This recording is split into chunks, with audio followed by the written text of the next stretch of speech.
Perkenalkan, nama saya Lisa Maulani Susanti. Saya merupakan mahasiswa PPG dalam jabatan kategori 2 di Universitas Adibuana, Surabaya.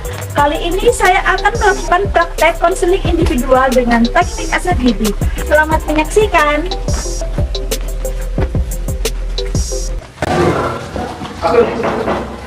Assalamualaikum. Waalaikumsalam.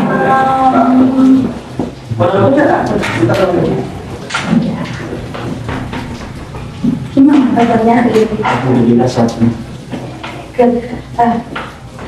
Jadi ini aku namanya, saya kan punya alasan kenapa kok menyuruh ke sini hari ini ya. Iya, Bu. Oke, tapi sebelum kita mulai kegiatan hari ini, ada baiknya kalau kita itu berdoa dulu ya. Oke, sebelum melakukan kegiatan hari ini, marilah kita berdoa menurut agama dan kepercayaan kita masing-masing. Berdoa bisa bersihkan.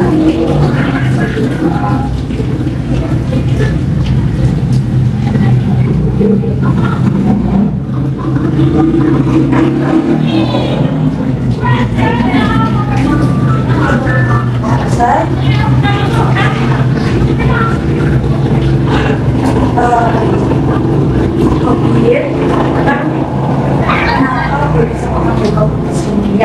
Sebelumnya saya pengen dulu tahu lebih dalam tentang kamu. Coba sih ceritakan diri ini sama ini, dari sama ini nama lengkapnya siapa, latar belakangnya seperti apa aja.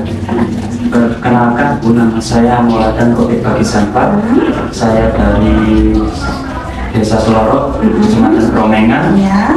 Dan saya memiliki 2 saudara perempuan. Alhamdulillah orang tua saya juga masih lengkap. Ayah saya bekerja sebagai tukang ojek di sekolah dan ibu rumah tangga. Gitu. Iya. Iya. Apakah sebelumnya kan saya mendapat ini apa namanya catatan di saya ya, Pak, ya. Jadi catatan di saya itu pernah suatu ketika saya itu marah-marah gitu sama teman satu kelas. Itu kalau nggak salah waktu ada Bu Wiji di dalam kelas, betul? Iya, Bu, betul. Nah, gimana itu ceritanya itu, Mas? Gimana? Ya, waktu itu emang Bu saya marah-marah soalnya karena ada teman saya, Bu, yang menyinggung perasaan saya. Oke. Sebelumnya nanti akan kita lanjutkan ya. Iya, Bu. Jadi di sini Bu Lisa ini ingin memperkenalkan diri Bu Lisa. Mungkin Bobi juga sudah kenal dengan Bu Lisa ya. Tapi mungkin latar belakangnya seperti apa, kenapa kok harus ada guru BK dan lain sebagainya gitu ya. Iya, Bu. Oke, perkenalkan dulu, nama saya Lisa Maulani Susanti. Saya sudah menjadi guru BK itu sejak tahun 2016. Berarti kalau tahun 2022 ini sudah berapa tahun saya jadi guru BK ya? 2016, kira-kira 6 tahun. 6 tahun. 6 tahun ya. 6 tahun otomatis banyak sekali pengalaman yang sudah saya miliki berkaitan dengan pelayanan untuk melayani siswa-siswa yang ada di sini. Dulu saya pernah bekerja di SMA selama 1 tahun di Kota Malang. Setelah itu saya pindah di SMA juga di Kepanjen, baru saya pindah ke SMK Negeri Wonosari. Dan di SMK Negeri Wonosari ini saya mulai dari tahun 2018. Jadi ibaratnya kalau dikatakan saya profesional, insya Allah saya sudah mempunyai bekal bagaimana untuk melayani siswa seperti itu, bagaimana untuk mengkonseling siswa seperti itu ya, Mas ya. Iya. Jadi harapan saya Mas Yobi pun juga percaya dengan Bu Lisa seperti Saya itu. percaya. Oke, jadi nanti sama ini ambil jurusan apa sih? Saya ini ambil jurusan TKRO, Bu. TKRO, gimana di jurusan TKRO menurut sampean? Ya, di jurusan TKRO ini sangat sesuai dengan saya, Bu. Soalnya saya sendiri juga berminat di jurusan ini. Oke. Apa yang membuat kamu suka, Le? Yang di jurusan TKRO ini yang membuat kamu suka ini apa? Karena pembelajarannya, Bu. Pembelajarannya itu terasa sangat menyenangkan juga. Kalau dari orang tua ada nggak dukungan? Iya, termasuk dari orang tua juga. Jadi orang tua berarti mendukung Iya, mendukung sekali di bidang TKR. TKR. Gitu. Jadi kalau misalnya sama sudah sesuai gitu ya, sama enjoy nanti menjalankan ya. Kebetulan sekarang masih kelas 10. Iya. Kamu sudah merasa, oh ini loh jurusan saya suka ini loh gitu ya. Iya. Ini nanti kamu jalannya kelas 11 nanti akan PKR, kelas 12 pun juga kamu akan enjoy terus gitu loh ya. Bahkan nanti ketika kamu kerja ataupun kuliah kamu juga sudah, ya ini sudah sesuai dengan pilihan saya gitu ya. Bukan dari masalah dari siapapun ya. Alhamdulillah, senang saya. Oke, melanjutkan yang tadi ya Lia. Iya, Bu. Pernah nggak sebelumnya Mas Covid melakukan konseling? Sebelumnya saya belum pernah, Bu. Belum pernah di SMP? Belum pernah. Tapi ada guru BK-nya ya? Ada, cuman belum pernah Oh, belum pernah ikuti konseling. Oke, kalau begitu berarti boleh saya jelaskan sedikit ya Iya, Bu. tentang apa itu konseling ya. Iya, Bu. Jadi konseling itu adalah upaya yang dilakukan guru BK untuk membantu siswanya supaya lebih optimal. Jadi seperti ini, kalau membantu itu kalau yang dibantu mau, otomatis kan yang membantu juga akan bisa membantu, Iya, gitu ya. iya. Tapi ketika nanti yang dibantu itu nggak mau, kira-kira bisa nggak berjalan dengan baik gitu? Tidak bisa, Bu. Karena Kenapa? kan gak saling membantu, Bu. Nggak saling Iya, membantu. nggak saling bekerja sama. Nggak saling bekerja sama. Artinya kalau Mas Kopi nggak bersedia, mungkin nggak terjadi. Gak mungkin, Bu. Nggak mungkin. Soalnya saya kan gak bersedia, otomatis jalannya ini gak akan lancar, Bu. Oke, maksudnya seperti itu ya. Iya. Jadi nanti, apa namanya, ini guru BK itu bukan hanya mengkonseling. Jadi kalau misalkan kamu bingung nanti aku setelah sekolah ini mau kemana sih, mau kuliah atau mau kerja seperti itu ya. Nah itu bisa kami bantu juga. Kamu itu dilihat dari minatnya seperti apa, atau belakangnya seperti apa gitu ya. Jadi nanti supaya mempermudah untuk oh saya ini loh, saya sukanya ini, saya sukanya ini. Tapi ketika nanti kamu mau bekerja pun itu juga konselingnya atau misalnya bimbingannya ke kami seperti itu ya. Jadi kami tidak hanya membantu sesuatu yang oh ini loh disebut seperti ini kok, bantu permasalahan dan lain sebagainya, kan itu juga ada yang disebut dengan bimbingan. Jadi ya, jadi fungsinya guru BK seperti itu. Nah, sekarang berkaitan dengan konseling. Oke, dari situ sudah paham betul kan konseling itu apa gitu? Alhamdulillah sudah paham. Oke, coba sih bisa pesan apa kira-kira? Konseling itu seperti bimbingan untuk membantu siswa dalam menyelesaikan masalah. Kalau misalkan ada galau sama siapa gitu, bisa nggak dibantu sama guru BK? Bisa. Bisa, ya.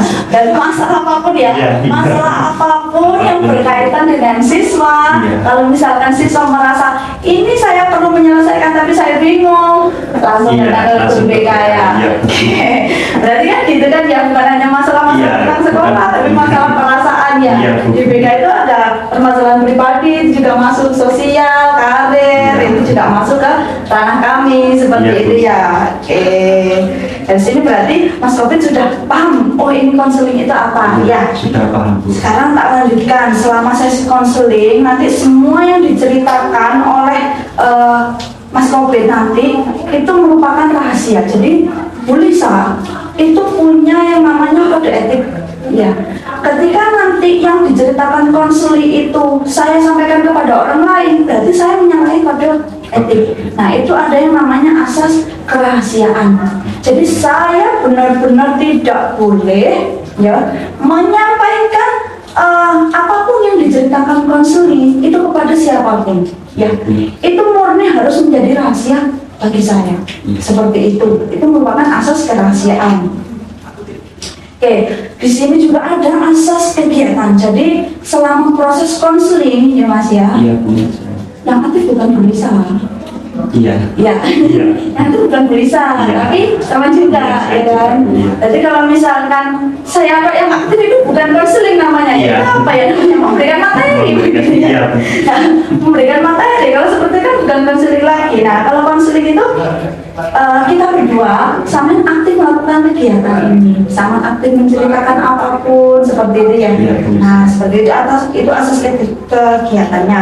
Terus keberhasilan konseling itu yang saya sampaikan tadi bukan saya yang menentukan, tapi sampean. Itu namanya asas kemandirian. Jadi apapun itu berkaitan dengan sampean. Kalau sampean menutupi sama nggak mau menceritakan, kita nggak akan sampai ke goalnya. Iya, Bu. Ya. Iya. Goalnya itu nanti akan namanya penyelesaian masalah seperti itu ya Mas ya. Iya. Kalau nggak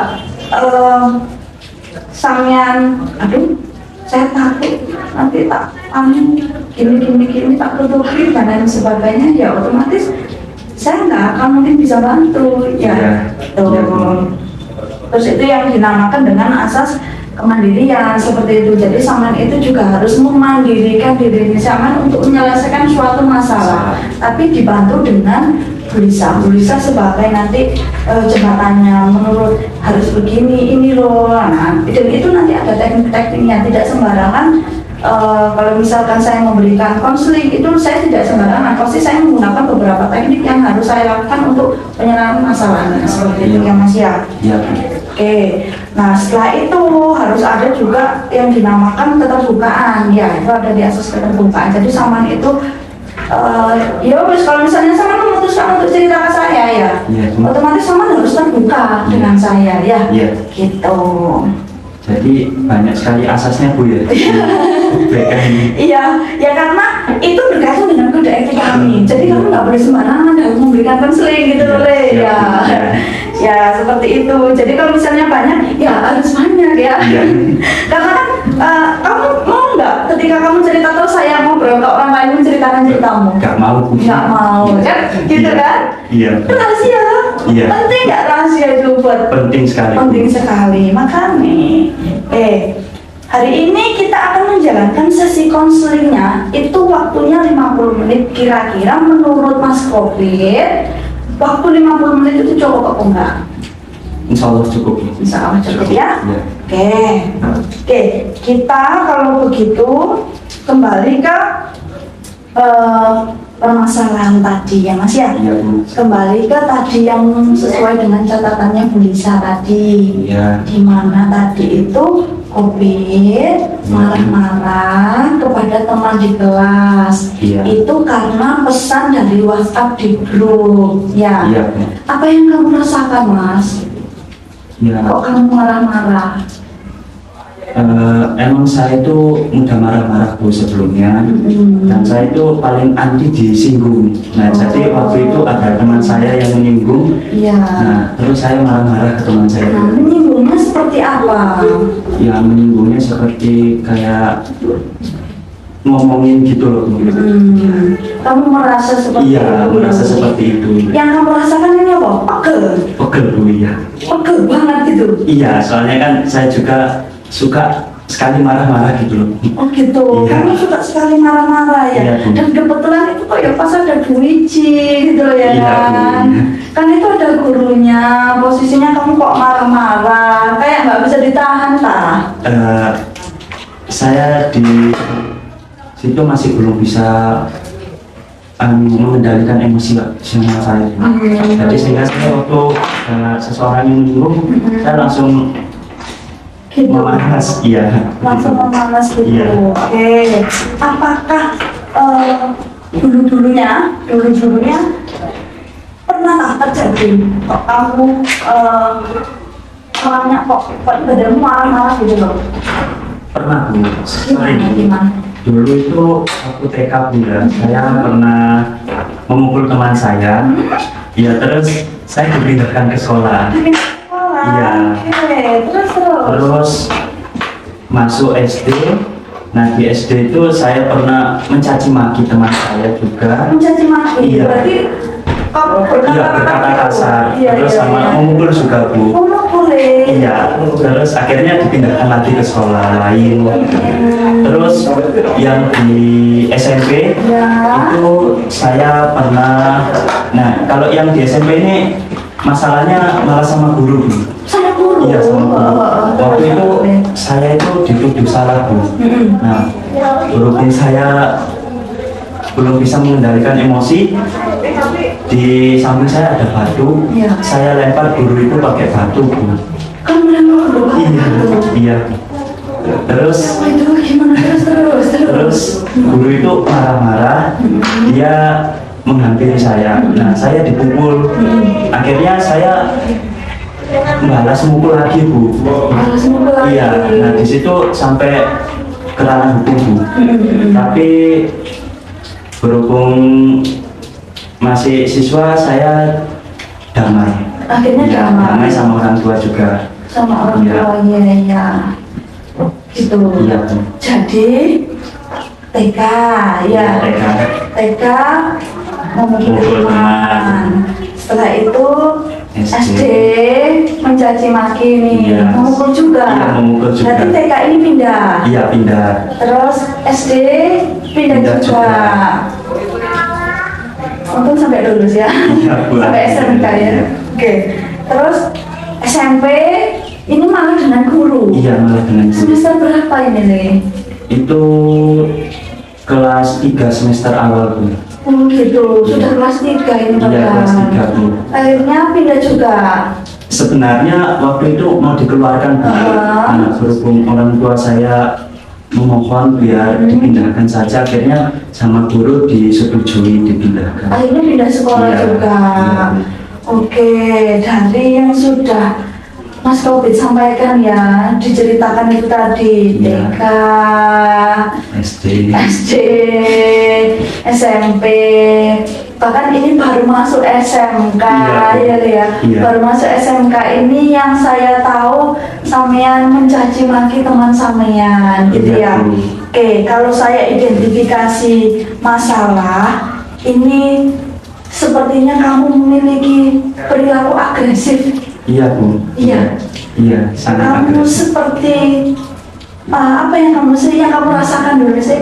Kenapa sih kamu kok punya perasaan seperti ingin menyerang orang lain itu kenapa? Kalau itu saya kurang tahu, Bu. Soalnya itu bawaan, Bu. Dalam diri Iya, dalam diri saya. langsung kayak Iya, langsung. gitu. Iya. Seketika kalau ada orang ngomong dikit tentang saya gitu yang menyinggung, langsung marah saya, Bu. Oh, kalau gitu. Iya, pegel sekali. Jadi sehingga saya rasanya ingin memukul gitu. Gitu. Iya. Tapi untuk kemarin nggak ingin memukul ya waktu Enggak, Bu. kelas itu ya? Alhamdulillah enggak. Kamu bisa menahan pada saat itu? Sedikit, Atau Bu. Belum menahan? Masih belum bisa menahan. Tapi sebenarnya kamu keinginan memukul juga ada. Ada, Bu. Ada. Oke. Baik.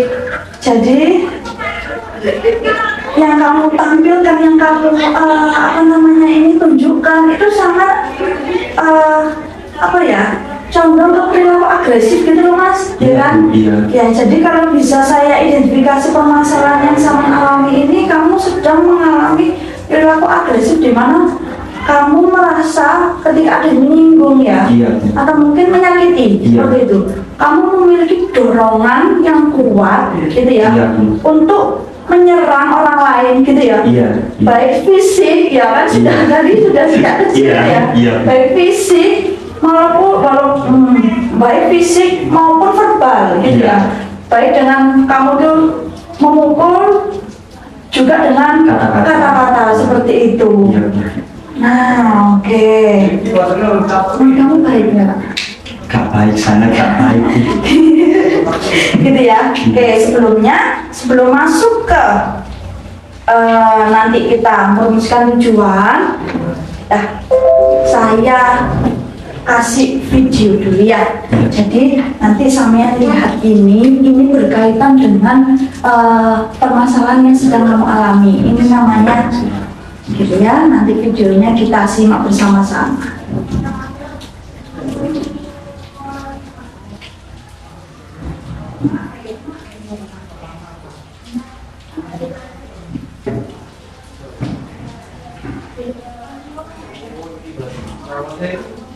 Oke.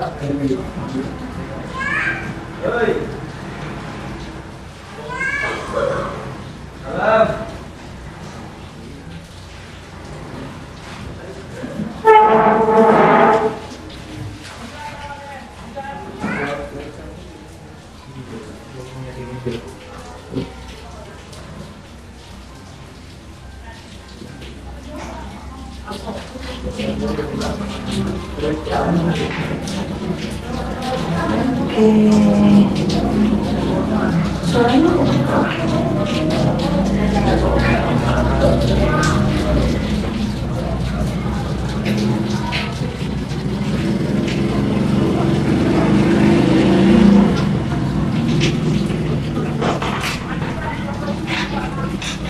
perilaku saya yang seperti itu emang sangat tidak baik ya.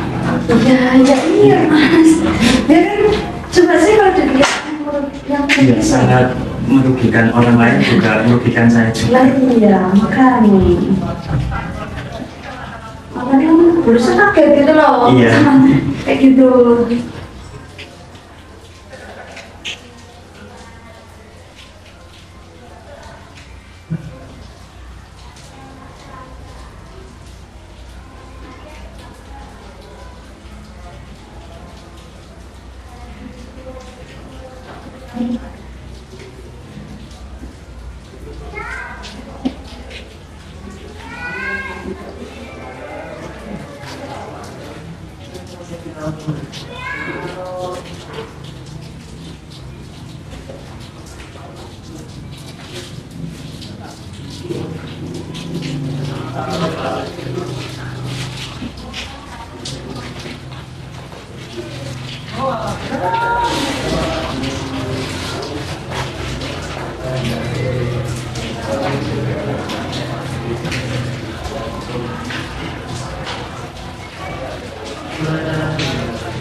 Benar? Iya. Jadi orang yang agresif gitu ya. Nah itu juga bisa bikin orang gak nyaman. Kenapa? Dia tuh ngomong misalnya suka hatinya, nggak peduli dengan perasaan orang. Soalnya lu bego, lu bodoh gitu. Lu tuh sedang masalah dan sebagainya pointer. Ya, kita tunjuk orang lain. Iya, kayak gitu. Sebetulnya ada 3 jari yang menghadap ke diri kita. Apa kita masalah ini timbul karena orang lain, karena kamu, karena kamu muda, sehingga akhirnya depannya, katanya, kata sebagainya. Bukan ini, 3 jari ini mengarah ke kita. Dulu kita introspeksi. Kalau kita sudah berhasil, baru jempol. Gitu ya? Ya, jadi jangan jadi orang yang agresif. Kenapa?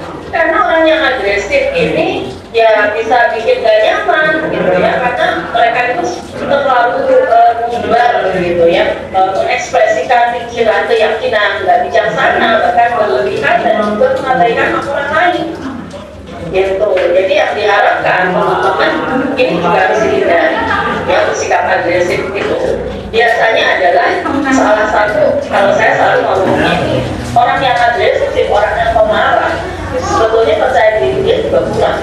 Kenapa? Karena dia nggak punya cara lain untuk menguasai medan.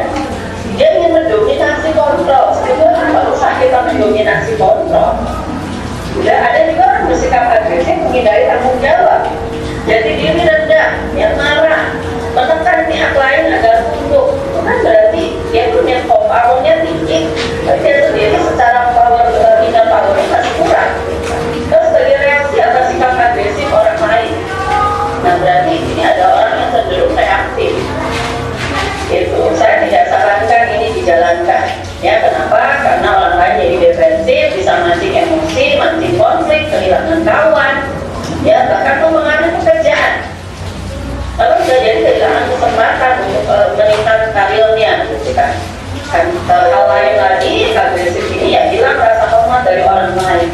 Nah sekarang perusahaan-perusahaan kalau mau mempromosikan seseorang, mereka tidak hanya lihat sisi kepandaian kita, sisi kepintaran kita, tapi juga mereka melihat bagaimana kemampuan kita untuk mengendalikan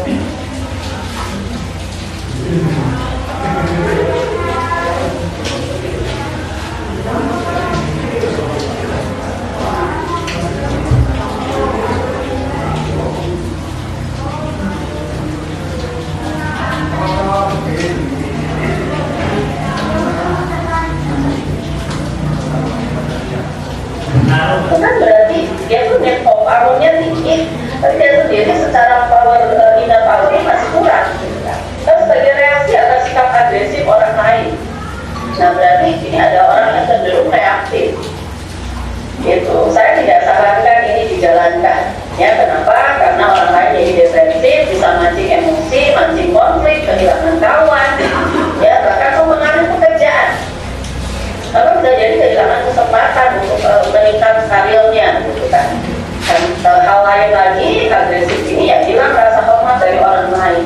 Nah sekarang perusahaan-perusahaan kalau mau mempromosikan seseorang, mereka tidak hanya lihat sisi kepandaian kita, sisi kepintaran kita, tapi juga mereka melihat bagaimana kemampuan kita untuk mengendalikan.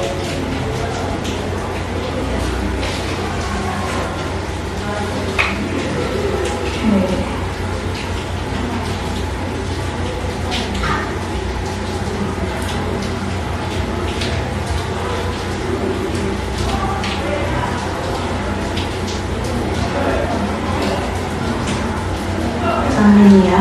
Ya.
Orangnya agresif itu memaksa, dia merasa nggak aman, manipulatif, gitu ya, sangat reaktif. Sementara orang asertif itu mengutamakan untuk kolaboratif, kerjasama. Orang-orang yang asertif, dia confident, dia persisten, dia goal oriented, dia itu orang yang solutif, gitu, dia positif, responsif. Ya, jadi asertif itu kita berani ngomong, memperjuangkan hak-hak pribadi kita, kasih ide kita, gitu ya. Perasaan dan keyakinan secara langsung, jujur dan patut atau pantas tanpa melanggar hak-hak orang lain. Nah tadi Adul sempat bilang tegas, bukan keras, ya. Itu orang yang asertif akan bikin pokoknya suasana menjadi positif, gitu ya, menjadi nyaman, nggak ada enek. Ya, enek itu saya singkat biasa itu energi negatif, tapi yang ada energi yang positif. Tuh lihat. Ya ngomongnya kalau lihat gambar ini kan kita senang lihatnya ya, mata ketemu mata, tersenyum, itu semua energi yang positif. Nah gimana caranya kita bisa bersikap asertif nih? Jadi ini harus dimulai dari pola pikir kita.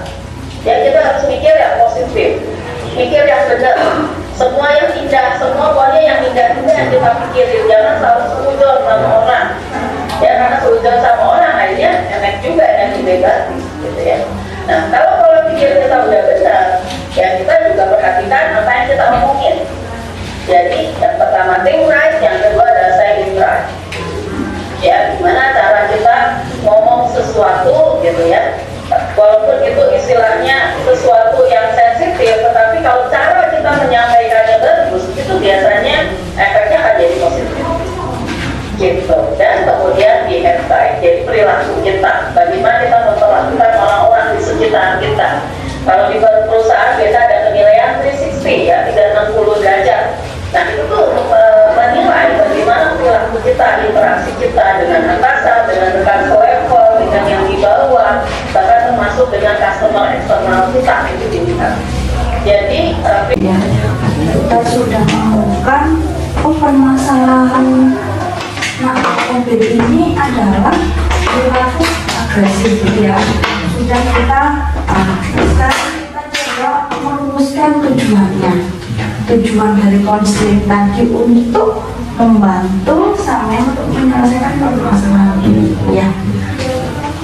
Menurut sampean sendiri, permasalahan itu perlu ada di kamu atau perlu untuk dihilangkan? Perlu untuk dihilangkan. Oke.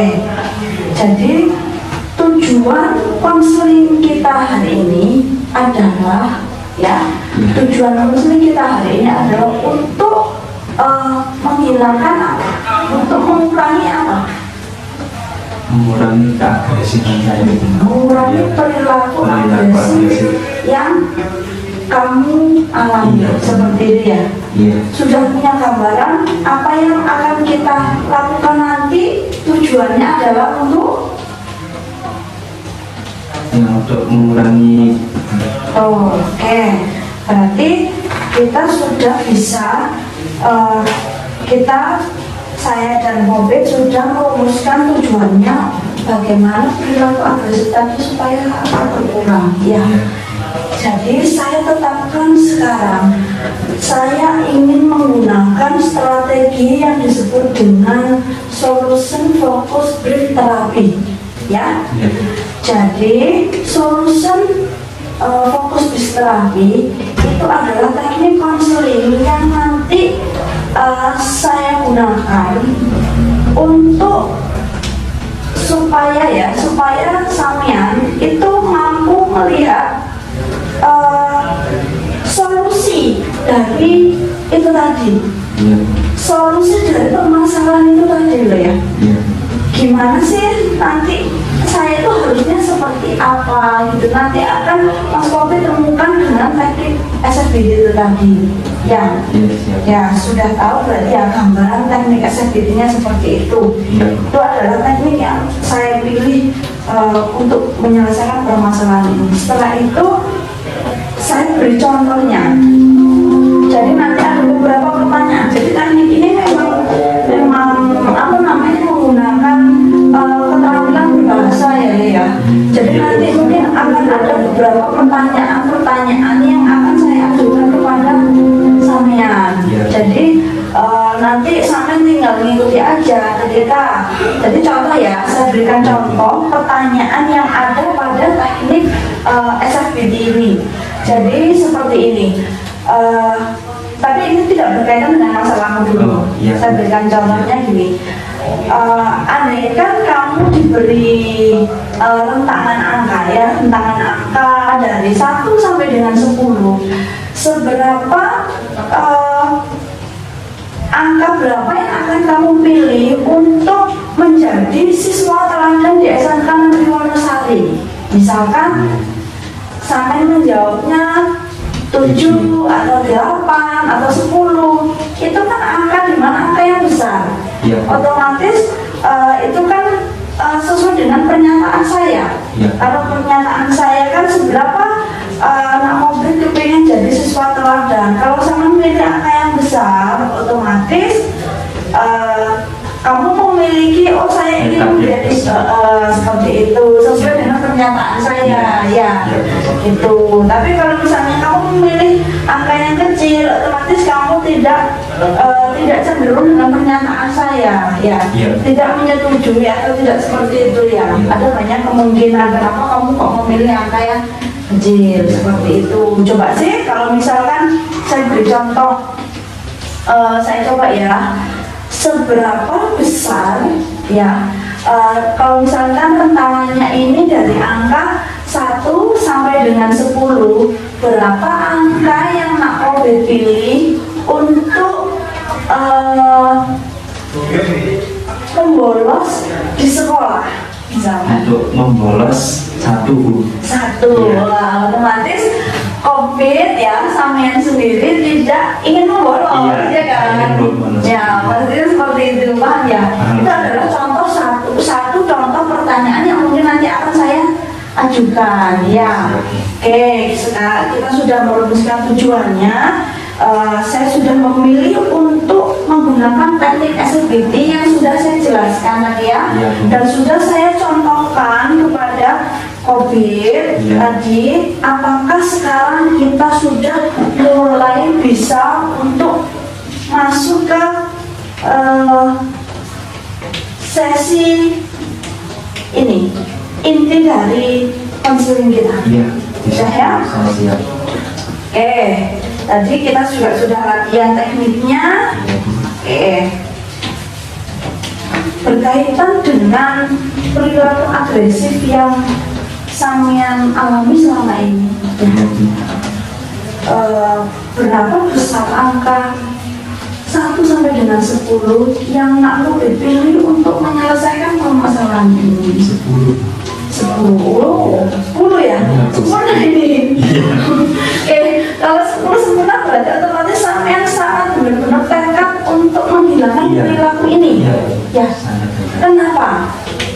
Ya, seperti yang saya bilang tadi Bu, kalau dari sikap saya terus juga melihat video tadi sangat merugikan sekali bagi orang lain, Sangat juga merugikan. bagi saya juga. Oke, tapi kan itu kan ada di dalam dirimu, Iya. ya kan? Kamu kan bergejala kan? Iya. Kamu kesal sekali kan? Iya. Kan? Iya. Kamu kayak sulit sekali mengendalikan. Menurut Iya. kamu bisa nggak kira-kira? Semua butuh usaha Bu. Semua berusaha ya. Saya akan berusaha. Oke, berarti segala sesuatu itu tidak bisa instan ya. Iya, Bu. Kamu menyadari itu kan? Menyadari. Nah, otomatis ketika kamu itu kan nggak bisa langsung, oh jujur langsung bisa terselesaikan enggak. Nanti mungkin ada beberapa sesi yang akan kita lakukan lagi ya, Iya. berkaitan dengan problem ini, begitu ya. Iya. Itu, oke, nggak apa-apa. Jadi ketika kamu sudah bertekad, oh berarti kamu sudah punya gambaran. Oke, saya akan menyelesaikan ini, gitu ya. Oke, dulu kita bicara dulu tapi sedikit ya. Iya, Bu. Dulu pernah nggak kamu terjadi seperti itu terus kamu nggak mengeluarkan perilaku itu tadi? Pernah nggak? Seingat saya sih belum pernah Bu. Belum pernah. Iya, soalnya saya juga masih belum bisa ngontrol dulu. Jadi selalu begitu. Iya, selalu begitu. Selalu begitu ya. Iya. Oke, jadi kayak misalkan kalau misalkan dulu pernah, jadi kita bisa menggunakan teknik copingnya yang akan Iya. kita bawa ke depan. Tapi ketika dulu nggak pernah, berarti kita tutup masa lalu ya. Iya Bu. Sekarang coba kita tutup dulu masa lalu ya. Iya. Sekarang misalkan saya berikan COVID itu suatu permintaan atau mungkin saya berikan suatu kota ajaib misalnya seperti itu ya, berkaitan dengan problematika Mas COVID ya. Saya berikan kota ajaib, apa kira-kira yang akan kamu minta, yang akan kamu inginkan ke depannya ya, ke depannya berkaitan dengan problemnya sampean? Yang saya inginkan semoga sikap agresif saya ini cepat hilang, dan saya juga ingin punya teman yang banyak.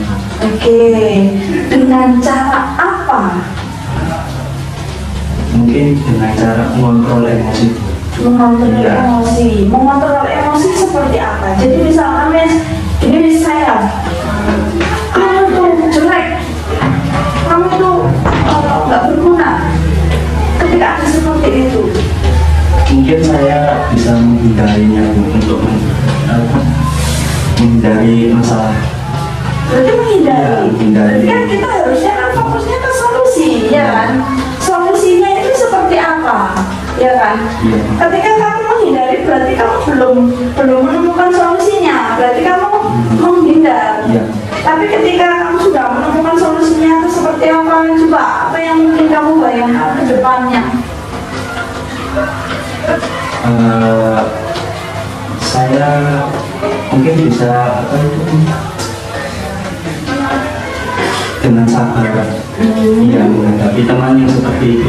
Umpama ada kejadian seperti yang dengan praktekkan tadi, saya mungkin bisa dengan sabar menanggapinya. Sabar. Berarti dulu kan belum pernah sabar. Dulu masih belum Bu. Belum pernah Iya. sabar. Oke. Berarti sekarang kamu ingin lebih sabar. Iya. Ya, kamu ingin apa namanya ke depannya solusi yang akan kamu pilih itu adalah tadi yang pertama kamu lebih tidak menghantarkan konflik ya. Iya. Berarti ketika ada konflik kamu lebih memilih untuk tidak menghindar tadi dengan kalau misalkan memang kamu benar-benar dihadapkan dengan konflik itu tadi supaya perilaku agresif tidak muncul, kamu lebih memilih untuk berusaha untuk sabar, gitu ya. Jadi untuk solusi yang kamu pilih seperti itu, ke depannya nanti seperti itu. Oke.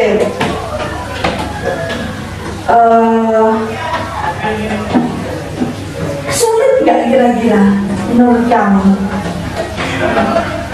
Kalau masih pertama dilakukan sulit, tapi kalau sudah terus mungkin semua bisa. Oke. Kalau jadi akan ada usaha keras di mana sampean untuk itu tadi ya mengambil itu tadi. Oke, nanti akan ada ya.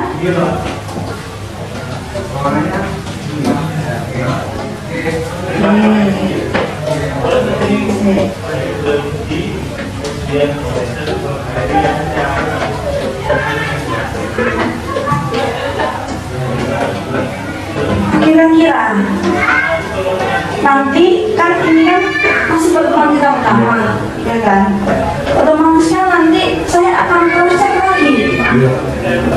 check lagi kira-kira 2 minggu atau 1 minggu paling cepat ya ke depannya.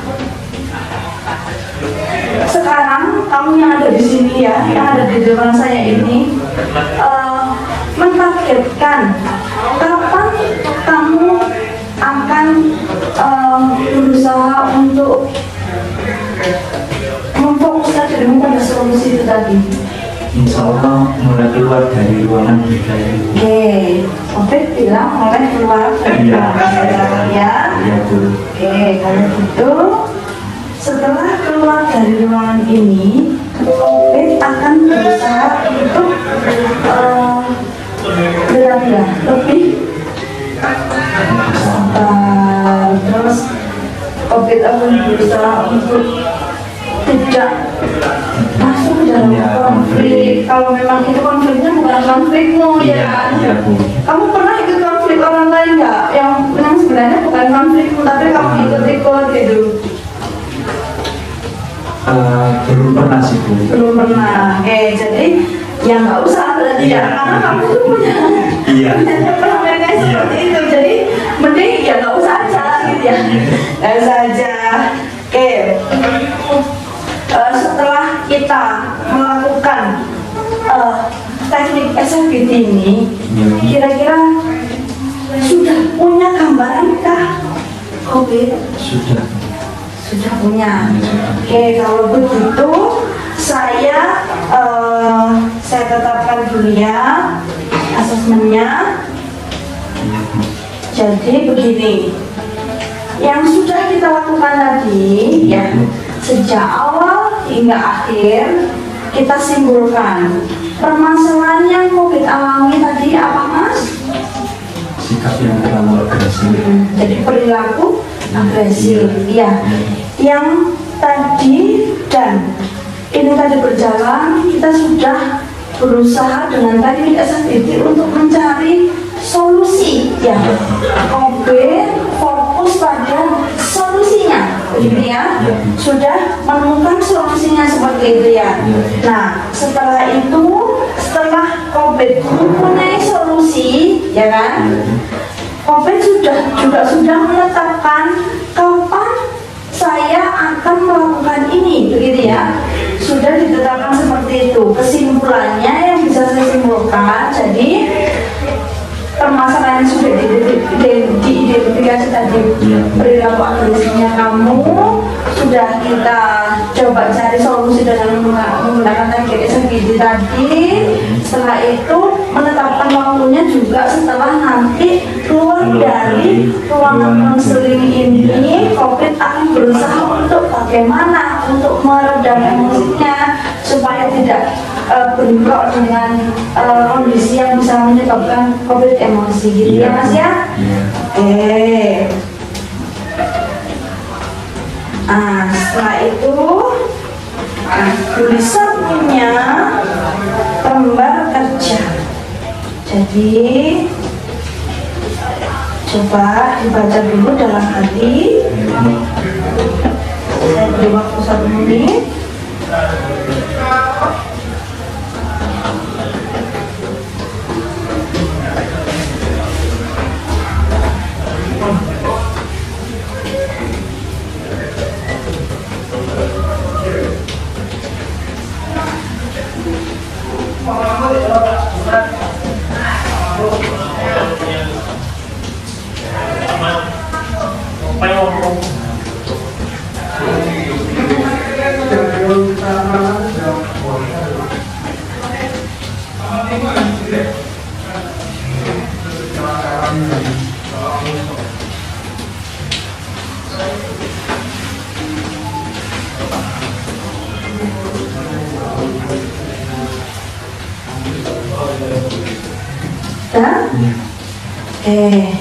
Jadi nanti ini sama isi ya.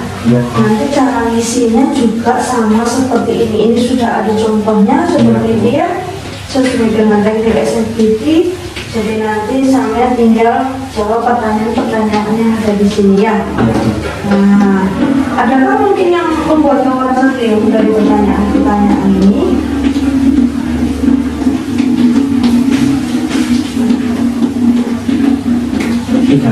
Tidak ada. Jadi sudah bisa dipahami. Berarti sudah. Nanti ini lembar kerja konselingnya. Sebelumnya sudah saya simpulkan tadi ya. Simpulannya adalah mengalami perilaku agresif yang sudah kita selesaikan dengan teknik SFBT ya. Setelah itu ada nggak yang mungkin dari sini kamu merasa seperti apa? Kamu merasa ini membantu atau enggak seperti apa gitu menurut saya yang kamu rasakan? Sangat membantu. Soalnya tadi saya juga sudah menceritakan masalah saya yang saya pendam juga. Sebenarnya kamu pendam. Iya Bu. Berarti sudah ya. Sudah selesai. Boleh saya ucapkan banyak sekali terima kasih ya. Oke sudah bersedia datang menemui Bu Lisa, bersedia untuk menyampaikan segalanya yang berkaitan dengan permasalahan ini tadi ya. Oke juga sudah jujur bagaimana saja kita sudah menemukan ya, menemukan solusi dari permasalahan itu tadi ya. Harapan saya kedepannya kita lihat kita akan adakan pertemuan lagi berikutnya. Setelah itu berarti sudah nanti ini dikerjakan ya. Nanti kalau sudah dikembalikan ke Bu Lisa. Kalau ada kesulitan apapun silakan sampaikan ke Bu Lisa ya. Jadi kalau mau datang ke ruang BK silakan datang ke ruang BK ya. Informasikan. Sebelum kita akhiri kegiatan kita di pagi hari ini, kita berdoa dulu ya. Berdoa menurut agama dan kepercayaan masing-masing. Berdoa Bu Lisa persilakan.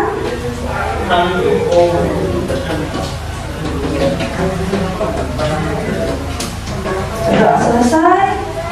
Oke, saya ini bersama warahmatullahi wabarakatuh.